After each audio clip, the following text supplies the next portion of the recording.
A detachment of F-16 fighter jets and Patriot missiles are staying at the request of Jordan.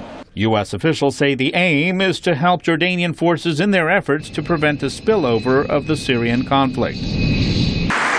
Defense Secretary Chuck Hagel, speaking at the University of Nebraska, called the conflict complex, unpredictable, and very combustible. It is developed along dangerous sectarian lines, exposing deep historical, religious, and ethnic differences and complications. In this fluid and dynamic situation, there are consequences for U.S. policy decisions, both for action and inaction. For the past 2 weeks, U.S. troops have been working alongside the Jordanians and other partners in the region, conducting exercises on land, air, and sea.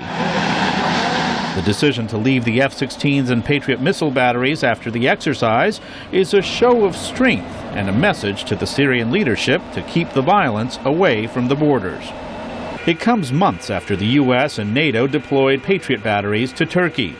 There has been speculation that the presence of American warplanes and missile batteries in Jordan could be preparation for the eventual enforcement of a no-fly zone. U.S. military planners say that option would require a large U.S. commitment of manpower and resources. Analyst Elizabeth O'Baggy says that is cause for the administration to weigh its approach carefully. Syria is one of the few Arab countries with a well-integrated Syrian air defense system, that they have actually been working with the Russians and with other allies to significantly enhance their military capabilities, and that kind of from a purely military perspective, they're actually much more capable than some of the other surrounding Arab countries. Despite Washington's recent decision to provide limited lethal aid to the Syrian opposition, O'Baggy says the overall U.S. strategy on the Syrian conflict remains unclear after months of contingency planning at the Pentagon.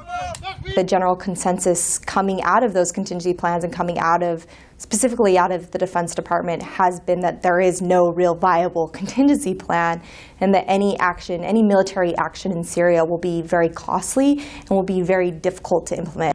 The U.S. approach for now remains cautious and slow. Luis Ramirez, VOA News, at the Pentagon.